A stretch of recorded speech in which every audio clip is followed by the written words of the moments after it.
What's up everyone, it's Al, the Sega Guru here, and Lowtech has dropped a brand new game. That's right, FLEA 2. Let's take a look. Oh yes, so that's right, FLEA, aka Henry, the hyperactive flea who literally cannot start jumping, released for the Nintendo as well as the Dreamcast and eventually made its way to other systems like the Evercade.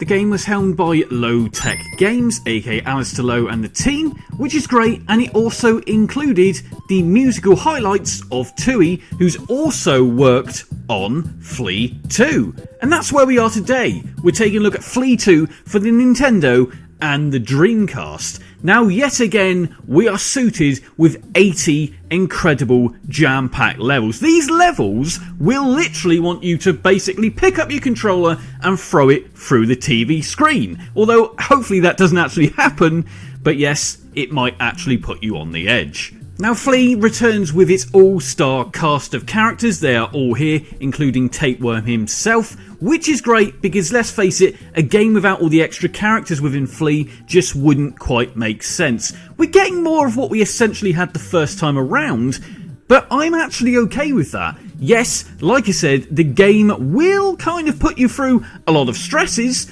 but yes, it certainly does pay off. Now, like I said, there's 80 levels to go through, and each one of them has some different mechanics to them, be it wormholes, different pitfalls along the way. Now, yes, the aim of the game is still to collect the little blood vials, because when you come across the bigger FLEA, let's say, that will add on lives, and you absolutely will need these if you ever want to progress in a game like this. Yes, you're going to see the game over screen quite a lot, but hey, it still somehow brings you back.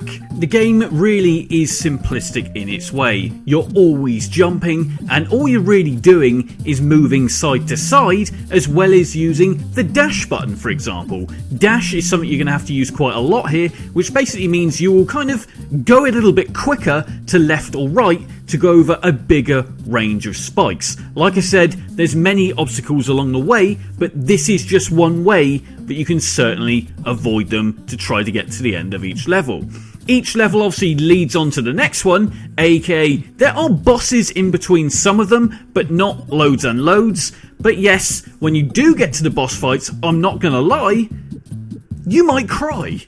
Now, Ross Kilgareth is also involved in this as well, in the sense that he is working on the emulator that the NES version is being ported to the Dreamcast with. Now, that's great because it means the original team are all on board. There will also be a custom VMU image, which is great, and the Dreamcast version also has the soundtrack on it, as well as the first one did. So hey, it's like I said, it's doing more of the same, but I've certainly got no issue with that.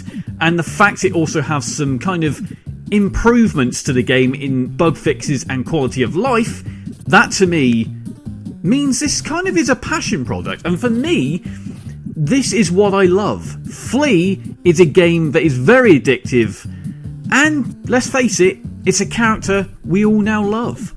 Now, obviously the Kickstarter is now live, so I'd say go ahead and back it if you do want to bag yourself a copy of FLEA 2 for the NES. Like I said, the Dreamcast version is obviously coming later on. Hey, but obviously do back it, because like I said, without your backing, this game won't exist. Now, obviously, we all know that FLEA was a smash hit across various platforms, and yes, it's making its way to the Sega Dreamcast and the NES, and hopefully some other systems like the Evercade. We'll have to wait and see, as I'm pretty damn sure this is going to do very, very well.